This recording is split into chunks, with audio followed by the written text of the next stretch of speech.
사단법인 한국디지털사진가협회 9월 교육정보 온라인 강좌를 시작하겠습니다. 주제는 사진가의 걸음 5단계를 이야기하도록 하겠습니다. 공기 원근감, 선형 원근감과 빛과 사진의 관계를 이야기하도록 하겠습니다. 사진 보정 시연은 내용인식 및 스파트로 전깃줄 삭제하기 또는 기울어진 물체 바로잡기, 파노라마 시 왜곡 바로잡기를 시연하겠습니다. 강사는 초대작가 박병식입니다. 사진가의 걸음 5단계. 첫 단계, 완전 초보죠. 더 비기너라고 합니다. 많은 사람들은 친구들 중에 누군가가 촬영한 아름다운 사진 작품 또는 우연히 찾은 전시회에서 본 사진에 매료되어 처음으로 사진계에 발을 들여놓게 됩니다. 이 시점에서는 그들은 예술에 대한 전혀 아는 것이 없는 처지지만 매우 겸손하고 개방적이며 열정적이면서 또한 우호적입니다. 자신의 약점을 쉽게 드러내 보이고 자신보다 많이 안다고 생각되는 사람은 누구라도 붙잡고 궁금한 것을 물어보는데 주저함이 없습니다. 또 자신이 스승으로 모시고 배울 수 있는 작가를 찾아다니기도 하지요. 이 단계에서 그들은 늘 행복하고 사진이라는 것이 정말로 배울 것이 많은 멋진 예술이라고 생각하게 되는 것이 바로 이때입니다. 자신에게 전혀 생소하게 느껴지는 현대 사진을 보면 그것을 이해할 수 있을 만큼 충분한 소양을 갖추지 못한 자신을 원망하기도 합니다. 또한 그 작품의 가치를 이해하기 위해 여러 방면의 지식을 얻고자 끊임없이 노력을 하며 다른 사람을 통해서라도 알려고 애를 씁니다. 그들은 그 누구와도 논쟁을 벌이지 않으며 심지어 며칠 전에 어떤 선배에게 들은 이야기가 또 다른 선배의 얘기가 맞지 않을 때에도 다투고 싶어 하지 않습니다. 블랙홀이죠. 다 받아들이는 시기니까. 한마디로 말하자면 이때 그들은 감수성이 예민하고 어느 누구와도 친하게 지낼 수 있는 시기인 것이지요. 두 번째 단계, 아마추어라고 불렀습니다. 한두 해가 지나면 그들은 초보자의 딱지를 떼고 점차 아마추어 작가로 접어들게 되지요. 그들은 자신이 배운 스승의 영향을 매우 강하게 받으며 스승이 쓰거나 권하는 종류의 카메라를 주로 사용하기도 합니다. 이때는 또한 스승의 가르침을 주저없이 받아들이는 시기이지요. 그들은 때로 결혼이나 생일 또는 다른 사교 모임 등에서 스스로 사진 촬영을 자원하고 나서기도 하며 물론 돈을 받고 싶어 하지 않습니다. 그들은 사진을 전해받은 사람이 고맙다는 인사만으로도 흡족해 하는 것이지요. 그들은 비용 따위는 전혀 관심을 두지 않습니다. 이 단계에서도 그들은 아직 개방적이고 열정적이며 겸손하고 우호적입니다. 물론 그들은 친구나 친척들에게 더 많은 공짜 사진을 선물하고 더 많은 사랑을 받고 있을 것이며 그 과정에서 그들은 더 많은 것을 배우게 됩니다. 또한 공모전에도 지대한 관심을 보이죠. 그들은 그들과 스승 관계는 더욱 밀접하게 되고 그들은 행복에 푹 빠져 지내는 것입니다. 세 번째 단계, 이때는 진지한 아마추어라고 부르는데요. 더 서리어스 아마추어 이렇게 부릅니다. 이 단계에서 그들은 더욱더 많은 장비들을 사들이기 시작합니다. 이른바 장비병에 걸릴 때도 이 시기이죠. 장비들의 깊은 관심을 보이며 거의 해마다 새 장비로 교체함으로써 최신 경향에 발을 맞추려 합니다. 카메라 메이커들에게 있어 생산 원가 절감을 가능하게 해주는 것은 바로 이들 진지한 아마추어들이지요. 그들은 온갖 종류의 장비와 프로그램을 수집하고 메이커별로 기능과 모양을 비교하려 애를 쓰기도 합니다. 그들은 또 다른 진지한 아마추어를 만나면 최신의 장비에 관한 이야기를 나누고 싶어 합니다. 새로 시판되는 신모델의 최초 사용자는 바로 그분들이죠. 사진의 예술 그 자체보다는 장비와 외형적인 면에 집착하게 되며 그들은 이제 혼자만의 사진을 하려 합니다. 새로운 사진 소재가 있는 피사체를 발견하게 되면 그 자신만의 작품을 위해 남들에게 알리고 싶어 하지 않습니다. 그들은 사진 공모전에 더 많은 입상하기 위해 자신이 즐겨 쓰는 기법을 감추려고 합니다. 사진 단체 또는 동호회에 직함을 가지고 집행부 일에 참여하기도 하지요. 그들은 이제 자기 능력에 빠져 버린 채 아직도 매우 열정적이며 또한 매우 행복해하는 것입니다. 이때 필름 사진에 뿅 갈 수도 있지요. 결국 다시 돌아오지만 여기서 꼭 하고 싶은 말은 장비에 빠지지 마시기 바랍니다. 장비를 지배할 수 있도록 장비에 대한 공부를 게을리하지 마시기 바랍니다. 네 번째 단계, 작은 고수라고 해요. 더 스몰 마스터라고 합니다. 국내외에 많은 공모전에서 수차례 입상을 해오면서 우리의 진지한 아마추어들은 이제 작은 명인이 되어 갑니다. 풍경이나 인물사진, 정물, 스포츠 등과 같은 일정 분야의 전문가로서 그들은 이제 많은 초보자와 아마추어들의 스승이 되어 옛날에 화려했던 경력을 자랑하면서 그들의 아첨을 받으며 지내는 것입니다. 많은 아첨꾼들에게 둘러싸여 그들은 자신도 모르는 사이에 지난날의 영광 속에 안주하기 시작합니다. 가끔씩 지방 공모전 등이 심사위원으로 추대되기도 하는 그들은 자신이 좋아하는 스타일에 후한 점수를 주고 그렇지 않은 작품에게는 낮은 점수를 매기곤 하지요. 그들은 개방된 전시회에서까지 자신의 이런 기준을 적용시키며 전시작이 마음에 들지 않으면 이건 모두 쩔짝이다 라고 매도하기도 합니다. 점점 더 자아의식에 빠져 주관적이고 속 좁은 사람이 되어 갑니다. 다른 사람의 작품에 대한 평가는 점차 비판적이 되어가고 소문이 빠르게 퍼져 무의식 중에서 사진계에서 많은 적을 만들게 됩니다.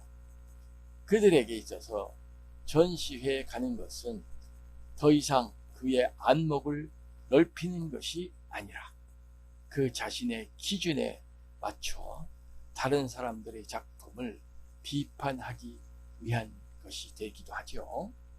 나는 종종 이런 작은 명인들의 한 무리들을 이끌고 이쪽 저쪽을 다니며 작품을 가르치면서 하는 비판을 듣곤 합니다. 그들은 이제 새로운 지식으로 향한 문을 칵 걸어 잠근 채 어떠한 새로운 경험도 받아들이려 하지 않습니다.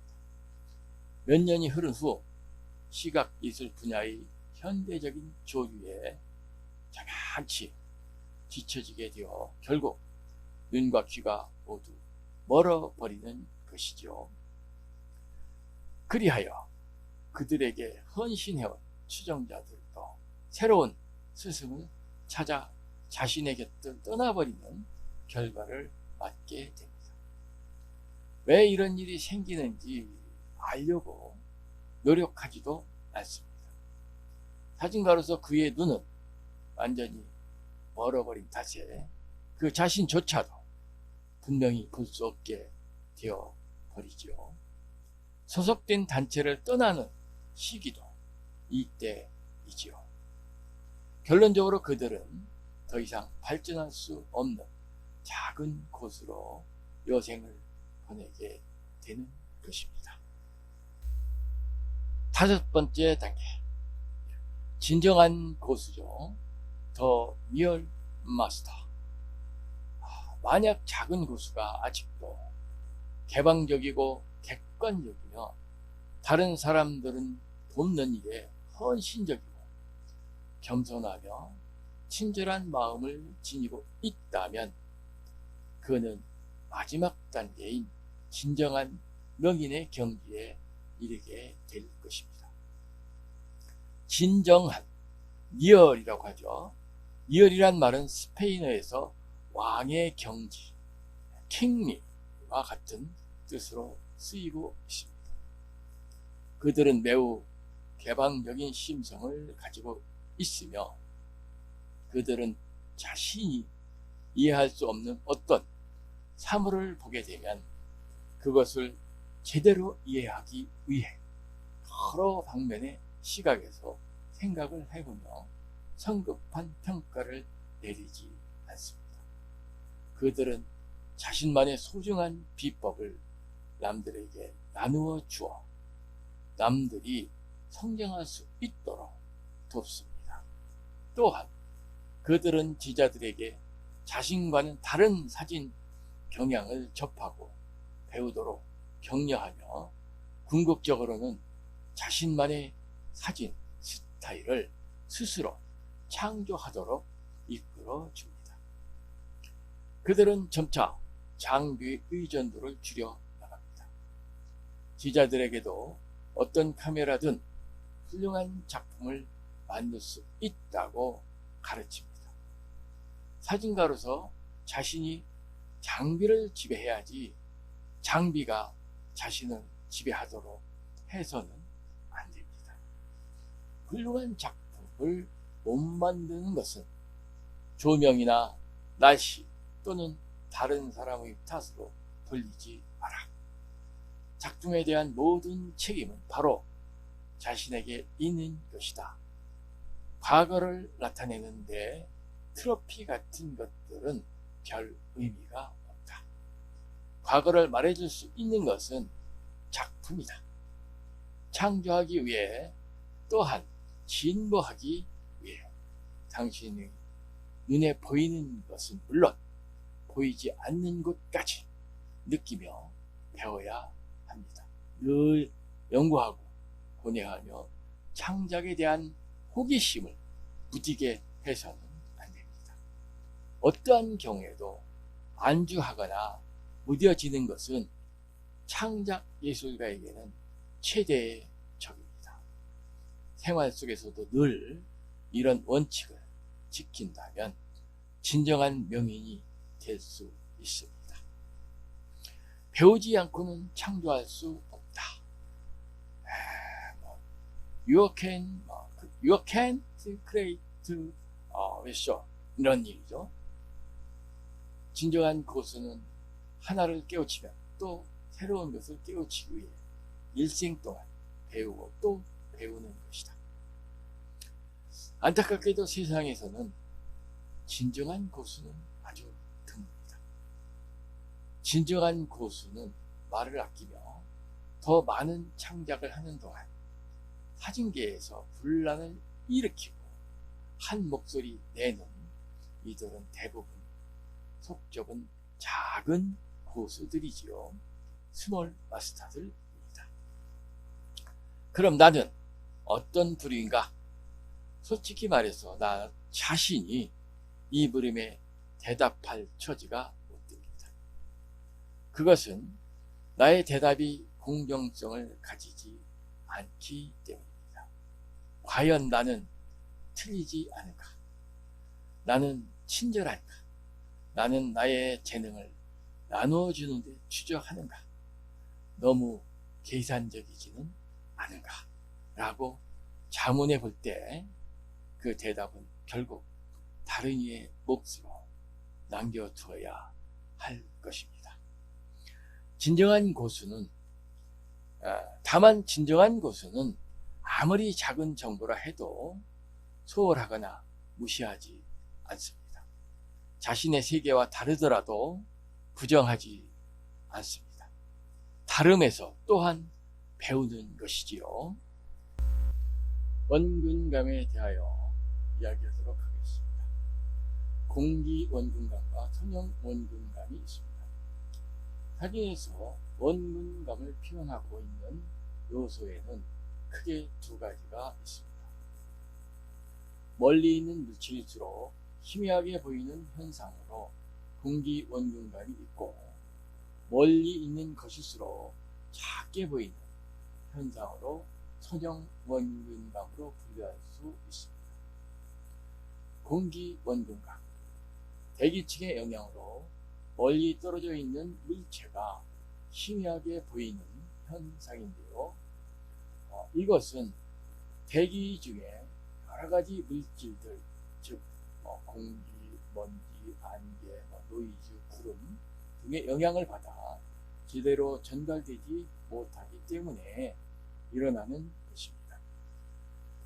이와 같은 현상은 멀리 있는 물체일수록 더욱 두꺼운 대지층의 영향을 강하게 일어나며 이 현상으로 인해 원근감을 느끼게 됩니다. 실제로 물체와의 거리가 멀면 멀수록 물체는 더욱 희미해지고 색들의 혼합으로 여러 가지 색들이죠. 본래 색을 잃고 점점 푸른색이 가미되어 눈에 보이는 그것이 그대로 사진에 나타나기도 합니다. 아주 멀리 있는 산이나 풍경들이 이렇게 나타나는 것을 체험한 분들이 많이 있을 것입니다. 선형 원근감, 멀리 있는 물체일수록 작게 축소되어 보이는 현상으로 원근감을 느끼는 것이다. 이 축소 현상도 거리와 직접적인 관계가 형성된다. 즉 멀리 있는 물체일수록 많이 축소되어 우리 눈에 작게 보이지요. 따라서 이 축소 현상은 사진의 깊이를 표현하는 아주 중요한 요소인 것입니다. 축소 현상은 몇 가지 형태로 나누는데, 멀수록 작게 보이는 현상인 축소 현상과 실제로는 많이 있는 평행선이 거리가 멀수록 가까워 보이는 현상인 단축 현상도 있습니다. 원근감의 강조, 이제 두 가지 요인을 인위적으로 강조하여 느낌을 더욱 강하게 하여 준다면 사진가가 바라는 더욱 좋은 사진이 될 것입니다. 공기 원근감이 강조, 공기 원근감을 강조하기 위해서는 멀리 있는 물체일수록 더욱 희미하게 표현하여 준다면 그 효과가 강조될 것입니다. 그 방법으로는 카메라의 조리개를 이용하여 멀리 있는 물체의 초점을 흐리게 하여 주는 방법이 있습니다. 실제로는 몇 미터 떨어져 있지 않은 물체에서 이 공기 원근감을 전혀 느낄 수가 없습니다. 그러나 렌즈와 조리개의 특성을 잘 이용하여 심도를 얇게 하여 준다면 가까운 거리에 있는 물체라도 사진에서는 이 공기 원근감의 효과를 맛볼 수 있을 것입니다.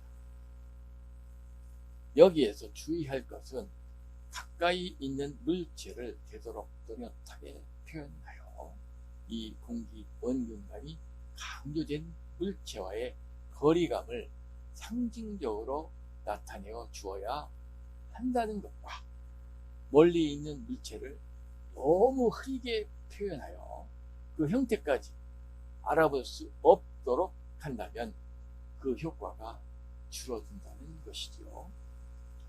선형 원근감의 강조. 위에서 알아보았듯이 사람들은 앞에 있는 물체와 뒤에 있는 물체의 크기를 비교하여 그 사이의 거리감을 추리합니다. 그렇다면 어떤 방법으로 이 선형 원근감을 강조하여 더 좋은 작품을 만들 수 있을지 연구하여 보자. 첫째, 앞 배경에 기준이 되는 물체를 꼭 집어넣자. 풍경 사진을 강의하다 보면 어떤 장면에 깊은 감을 주기 위해서 전경에 큰 물체를 두라는 이야기를 많이 합니다.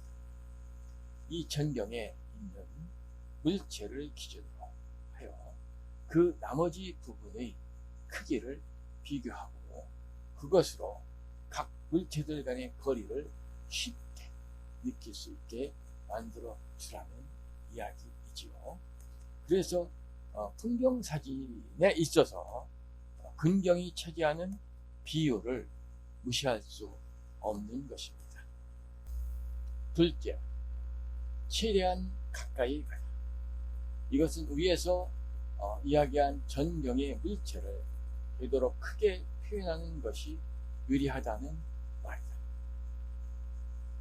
광각계 렌즈를 사용하면 멀리 있는 물체들의 크기가 더욱 작아져 원근감이 강조됩니다.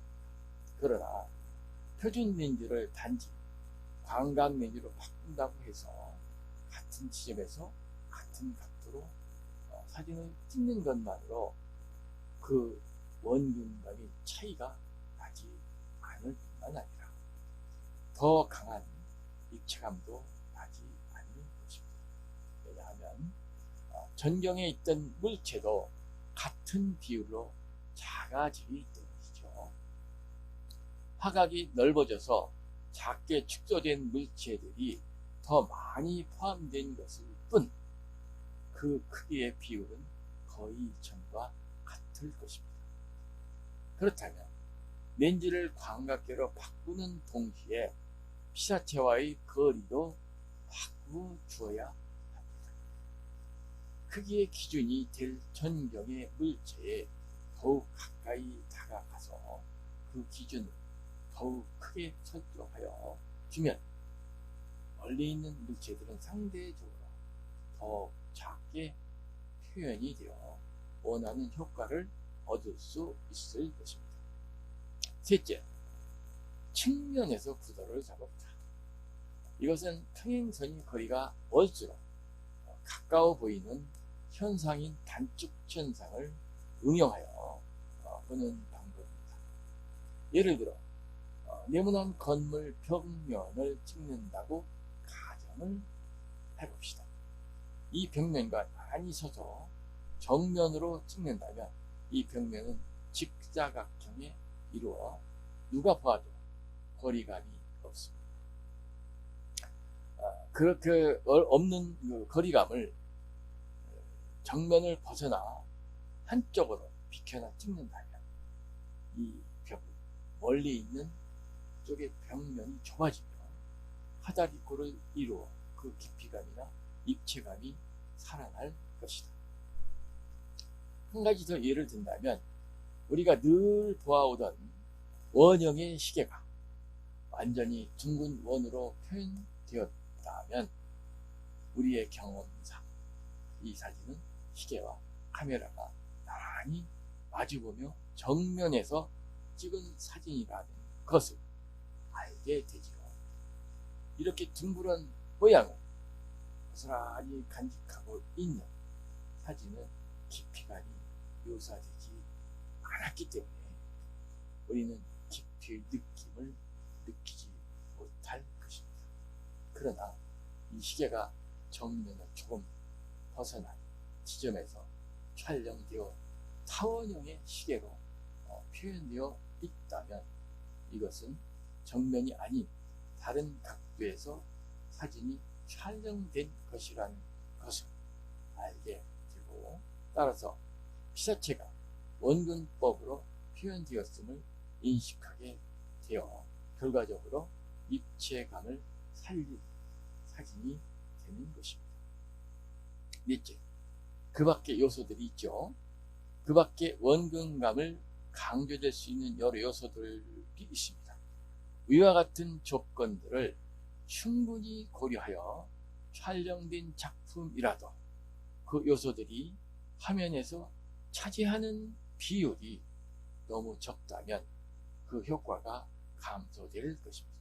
그러므로 지평선이나 수평선을 설정할 때에도 이런 원근감을 강조하는 요소들이 많이 차지하는 쪽을 강조하는 방향으로 배분하여 주어야 할 것입니다. 대체로 원근감의 강조는 지상의 물체들에 의해 이루어지는 예가 많습니다. 원근감이 아주 중요한 몫을 하는 사진이라면 사진의 웃부분이 수평선이나 지평선을 위치시켜주는 것이 유리합니다. 또 길이나 울타리 같은 것들을 이용하여 앞에서부터 뒤에 있는 배경까지 시선을 이끌어주는 요소를 도입하여 준다면 더욱 효과적인 구성이 될 것입니다. 색상의 특성을 이용하여 그 느낌을 창출해낼 수도 있습니다. 따뜻한 색은 가까워 보이고 차가운 색은 멀어져 보입니다. 따뜻한 색상, 붉은색 계통이죠. 붉은색 계통은 가까운 곳에 배치하고, 차가운 색상, 푸른색 계통이죠. 푸른색 계통을 멀리 배치하는 색상에 의한 원근감의 강조도 아주 유용할 것입니다. 한번 사용해 보시기 바랍니다. 빛과 사진과의 관계. 사진에 있어 빛은 매우 중요한 요소 중에 하나입니다. 사진은 빛의 예술이다. 빛으로 쓰는 시다라고 저는 강조를 많이 합니다. 빛은 순광, 사광, 역광, 반역광, 측광 등 여러 가지로 분류하기도 합니다. 여기서 몇 가지만 언급하려 합니다. 순광, 피사체의 정면을 비추는 광선이죠.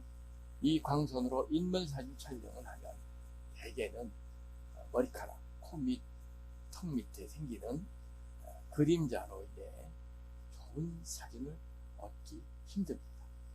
순광으로 찍은 사진은 뚜렷한 특징이 없어 밋밋한 사진이 되기 때문에 좋은 질감의 사진은 얻기 어렵습니다. 가능하면 이 시간대에 인물 사진 촬영은 안 하는 것이 좋습니다. 오전 11시에서 15시 사이죠. 사광, 카메라의 좌우측 뒤에서 시사체에 향해 45도 정도의 각도로 비춰주는 광선이죠. 입체감, 질감을 잘 나타낼 수 있는 광선입니다. 인물 사진에 많이 이용되며, 그러나 사광이 심할 때 얼굴의 반은 어둡고 반은 하이라이트가 되므로 이럴 때는 보조광이나 프레시로 보충해 주어야 합니다. 역광, 역광은 말 그대로 피사체 뒤에 있어 광선을 비추는 것입니다. 윤곽선을 강렬하게 드러내 극적인 효과를 높입니다. 라인 라이트라고도 하죠. 영어로. 인물 영상에는 얼굴에 강한 그림자가 생기기 때문에 어두운 사진이 될 수도 있으나 머리카락이나 어깨에 하이라인이 생겨 입체적인 사진이 만들어지기도 합니다. 역광에서 좋은 인물 사진을 촬영하려면 얼굴 쪽에 반사판을 이용하여 빛을 비춰주거나 플래시를 강제 발광하여 빛을 보충해주면 되기도 합니다. 반역광, 피사체의 뒤쪽 좌우에서 45도 비스듬히 비추는 광선이죠. 카메라로부터 135도 정도의 빛으로 실제 이상의 입체감과 깊이를 느낄 수 있어 산악사진이나 풍경사진에서 독특한 영상미를 느끼게 합니다. 측광, 카메라의 좌우측에서 피사체를 향해 60도에서 120도 정도의 측면에서 비춰주는 광선이죠. 피사체의 한쪽은 밝고 반대쪽은 어둡게 나타나 강한 콘트라스트 사진이 됩니다. 표면의 질감 묘사에 효과적인 광선이죠. 잘 활용하면 멋진 작품을 창조할 수 있습니다. 한번 활용해 보시기 바랍니다. 이번 시간에는 스팟도그를 이용해서 전깃줄이나 불필요한 피사체를 제거하는 방법을 시연하도록 하겠습니다. 우선 이런 사진, 이런 전깃줄 하나 있죠. 이런 거 아주 쉽죠. 간단하게 시연해 보도록 하겠습니다. 여기 스팟도그가 있습니다. 여기 있죠. 스팟도그에 가서 마우스를 클릭 꾹 누르면 이렇게 뜨죠. 스팟 복구 브러쉬를 클릭합니다. 그리고 요거는 이제 중간쯤 경도를 맞춰주고요. 그리고 이제 스팟 오면 여기서 복사를 하나 해봅시다. 탁 해놓고, 자, 요 크기가 조금 작으네요. 마우스 포인트를 요만큼 좀 키워놓고 요 시작 부분에서 클릭하고 샤프트를 누르고 요 끝에 가서 클릭합니다. 짝, 빵 하고 없어지죠. 간단하게 이렇게 없애는 방법을 한번 시연해 봤고요. 이번에는 조금 복잡한 것을 한번 해보도록 할게요. 이렇게 해서 말뚝을 없애는 겁니다. 말뚝을 없애는 하나 복사를 하고요. 그래서 복사를 하나 딱 하고, 그 다음에 조금 더 확대를 할까요? 확대를 해서 조금 위로 이렇게 올려놓고요. 이렇게 해서 이제 없애야 되는 거죠. 요 부분은 잘못하면 요 바퀴에 닿으면은 여기 있는 게 끌어와줘요. 그래서 조금 더 키워가지고 좀 넓게 해놓고 여기서 여기까지만 없애고 요 마우스 포인트를 조금 줄여서 딱 맞게 줄여서 해주는 게 좋습니다. 이렇게. 그러면 만약 조금 키워서 여기 근처에 닿으면 여기 있는 게 이쪽으로 와서 붙어버려요. 그런 점을 참고해 주시고요. 이 정도에서 조금 이제 마우스 포인트 좀 키우고 여기 클릭, 샤프트 누르고 끝에 가서 클릭. 이것도 클릭, 여기 와서 클릭. 여기도 클릭, 여기 와서 클릭. 여기도 클릭, 여기 와서 클릭. 여기서도 클릭, 여기 와서 클릭. 조금 남겠죠? 클릭, 클릭.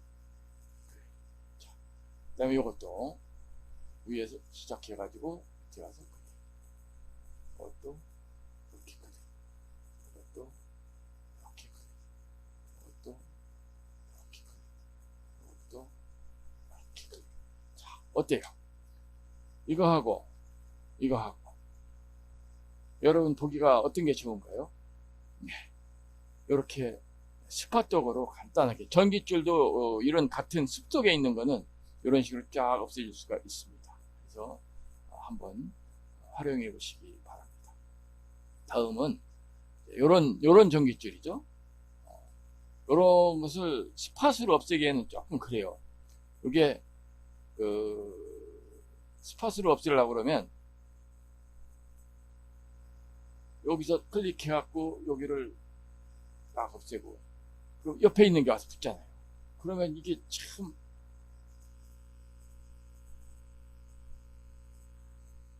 이렇게 이상하게 와서 붙어요. 붙으니까 이런 거는 예, 여기서 하나 복사를 하고, 요 위에다가, 요 레이어 위에다가 투명 레이어를 하나 얹습니다. 요거, 여기 있죠. 여러분, 투명 레이어 얹는 거 아시죠? 요거 모양이 좀 다른 것도 있어요. 요게 19 버전이나 18 버전은 요 모양이 요렇게 안 생겼습니다. 그러니까 여기를 클릭하면 위에 투명 레이어가 하나 탁 씌워집니다. 그죠? 여기 하나 딱 씌웠습니다. 해놓고 요걸 선택을 하는데, 그냥 선택하는 게 아니라 거기다 색칠을 합니다. 요거 전경색을 검정색으로 이렇게 만들어 놓고 붓으로 브러쉬 붓으로 강도는 최대한 강하게 해놓고 여기 와서 요거를 여기다 그리는 거죠. 여기다가 딱 넣고서 그리면 이렇게 그려집니다. 여기까지 그려볼까요? 샤프트 누르고 클릭, 그죠? 직전이 되니까. 그 다음에 여기도 클릭해가지고 샤프트 누르고 여기까지 클릭. 그 다음에 요것도 이렇게 해주고요. 요것도 여기까지 클릭해주고. 요것도 샤프트 누르고 클릭. 요것도 샤프트 누르고 여기까지 되네요. 클릭. 그 다음에 요것도 좀 이렇게 해주죠. 여기도 이렇게 해주고. 그림, 요것도 클릭. 여기까지 클릭. 이게 만약 이렇게 전체로 선택을 해버리면 이 용량까지 차지하기 때문에 굉장히 많이 용량을 차지합니다. 자, 투명 레이어에다 이걸 그렸죠. 이렇게 그렸습니다. 그런데 이제 투명 레이어 선택을 하면 물체를 인식하는 것은 요 그린 것밖에 없습니다. 그래서 요 그린 것이 물체, 요 컨트롤 키 누르고 요 아이콘을 클릭하면 이렇게 선택이 되죠. 요 물체니까 이렇게 됩니다. 그죠? 이렇게 선택이 됐을 때, 요 이제 물체는 필요가 없습니다. 요 투명 레이어는, 지우는 게 아니고, 요 눈만 탁 끕니다. 이렇게. 그죠? 요렇게 해놓으면, 요게 선택이 됐는데, 실제 레이어는 위에 투명 레이어가 선택이 되어 있잖아요. 그래서 밑에 거를, 실제 요 사진에 있는 거를 선택을 해야 합니다. 두 번째 거 클릭. 이렇게 하죠. 이렇게 하면은, 요 선택된, 그 인식을 두 번째 사진에서 선택을 하게 됩니다. 그리고, 여기서 이제 내용인식을 쓰는 거죠. 편집에 가서 칠에 가서 내용인식을 여기다 선택을 해서 이렇게 쓰기도 하고 또 Shift F5를 누르기도 합니다. 그죠? 똑같이 써요. 편한 대로 쓰세요. 해놓고 내용인식은 이제 설정해놨으니까 확인 한번 해보도록 할게요. 클릭. 자, 이렇게 되죠.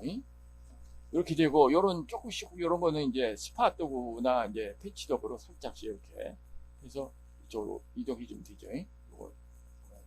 요거를 이렇게 해서. 자, 이렇게 해주고, 그 다음에 얼마큼 저기 됐나 한번 볼까요? 요렇게 됐죠. 이렇게 된 겁니다. 그죠? 자, 이렇게 해서 간단하게 삭제를 해서 사용해 보시기 바랍니다. 다음은 요런 사진인데요. 이게 지금 이렇게 기울어졌죠. 원근감이 생기니까. 원근감이 만약에 이게 어떤 빌딩 여러 개가 있어서 원근감을 쫙 나타낸다면 뭐 그런 대로 사용할 수 있겠는데요. 이런 거는 정물 사진과 같죠. 그래서 약간 세워주는 것도 괜찮습니다. 그래서 한번 세우는 거를 시연해 볼게요. 일단 복사를 하나 하죠. 컨트롤 J 하고 요 옆에 요거를 빠르게 세우는 겁니다. 이거 아시죠? 이렇게 딱 보면 많이 기울어진 거를. 자, 여기서 컨트롤 T를 합니다. 자유 변형이죠. 여기 편집에 가면 자유 변형을 눌러도 됩니다. 여기 자유 변형을 눌러도 되는데 이제 보통은 단축키로 컨트롤 T 하죠. 테두리가 딱 생깁니다. 그리고 마우스 포인터를 작품 안에다 넣고 오른쪽 마우스를 클릭합니다. 이렇게 하면 이런 게 뜨죠. 기울이기를 클릭합니다. 요거를 세우는 거예요. 그럼 마우스 포인터가 지금 시커멓죠? 이렇게 하면 하얘집니다. 하얘질 때 여기다 놓고 이걸 클릭하고 쭉 드래그를 하는 거예요. 한테 쉬죠? 이쪽도 가서 꼭 해서 쭉 세웁니다. 세우면서 여러분 느끼는 거 있지만 이 키가 작아지는 것 같죠? 안전뱅이가 되는 것 같죠? 이게 작아지는 느낌을 받죠? 그러면 여기서 다시 비율을 눌러 해갖고 요거를 살짝 키워줍니다. 그죠? 키워주면 이렇게 되죠. 그런데 이게 사진이 사실 굉장히 큽니다. 막 커졌죠.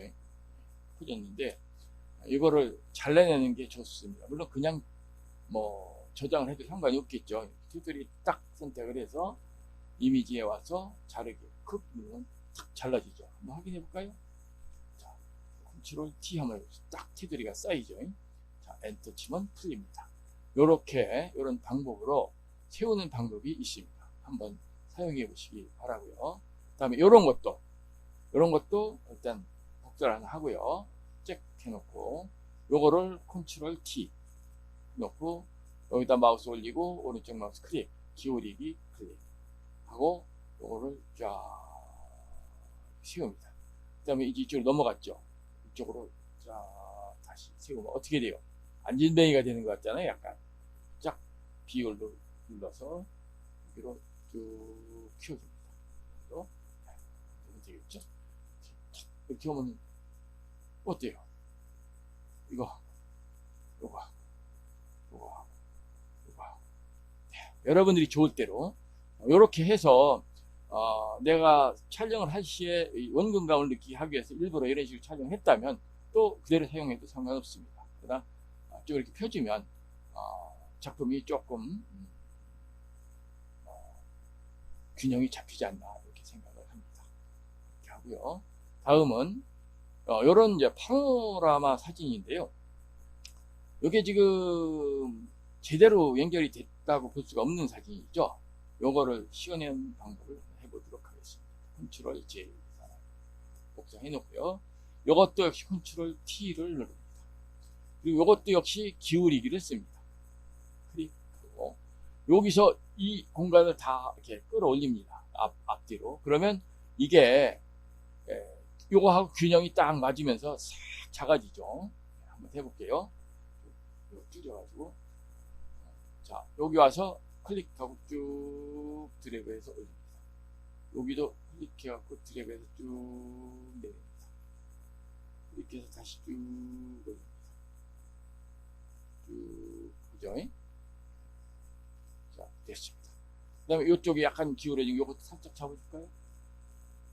이렇게 잡아줍니다. 네. 그리고 엔터 치면 되죠. 티드리를 잘라내도록 하겠습니다. 그 다음에 이미지에 와서 자르게 클릭하면 이렇게 되죠. 척척척척 이렇게 됩니다. 되는데 한번 볼까요? 자, 어떤 게 균형이 맞는가요? 요 풍차 기둥의 균형도 이게 사실은 맞는 거죠. 이게 맞는 건 아니라고 생각을 합니다. 저는. 그래서 이렇게 균형이 맞게끔 고정을 했어요. 했는데 요 위에 공간을 여기는 내용인식으로 하면은 이상한 것들이 와서 붙기 때문에 표가 팍 나요. 여기는 내용인식으로 하면 이게 와서 붙어도 상관없고 이게 와서 붙어도 자연스럽게 붙기 때문에 전혀 상관이 없습니다. 한번 해보도록 할게요. 여기서 클릭 쭉 가서 이렇게 선택을 합니다. 이렇게 하죠. 그 다음에 뭐였죠? 샤프트 F5 내용 인식이죠. 내용 인식 여기서 뭐 전경책 되고 찾을 수가 있습니다. 내용 인식 여기서 확인 클릭 눌러볼게요. 어때요? 뭐 많이 다른가요? 이거는 이런 현상은 아주 괜찮잖아요. 자연스럽고. 근데 밑에는 한번 해보도록 하겠습니다.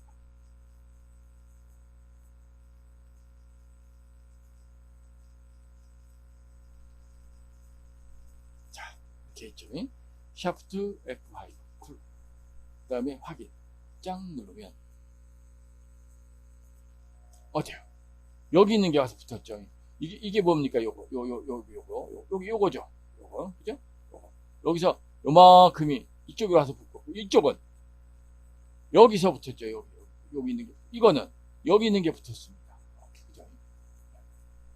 그리고, 이런 것들이 이렇게 막, 표시나는 것들이 와서 붙기 때문에, 이런 쪽에는 이걸 사용을 하면 안 됩니다. 이렇게. 그래서, 요런 것은, 이제, 복사 툴을 이용해야 되겠죠.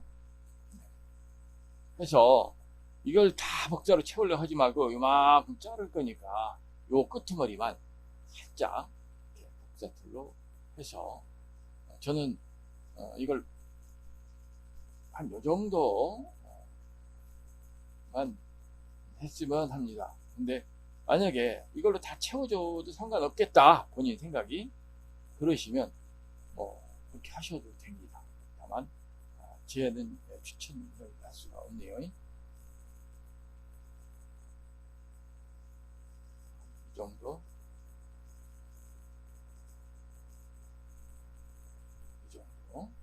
놓고 여기서 요 사각툴을 클릭해서 막 이렇게 자르죠. 큰 정도 자를까요? 푹 자르고, 자 여기서 이제 좀 이렇게 놓으면 여기가 보이죠? 이런 것들이, 이런 것들은 이제 요 정도는 뭐 해줘도 되잖아요, 그죠? 클릭하면서 이렇게 해주고, 이쪽에 있는 거 정도, 이 정도는 이렇게 해줘도 무방합니다. 그래서 자 요거 하고 요 사진하고, 자 여러분들은 어떤 게 마음에 드시나요? 네, 이렇게 해서 컨트롤 T 마우스를 작품 안에 들어와서 오른쪽 마우스 클릭 기울이기로 당겨서 이렇게 작업을 한 겁니다. 한번 사용해 보시기 바랍니다. 감사합니다.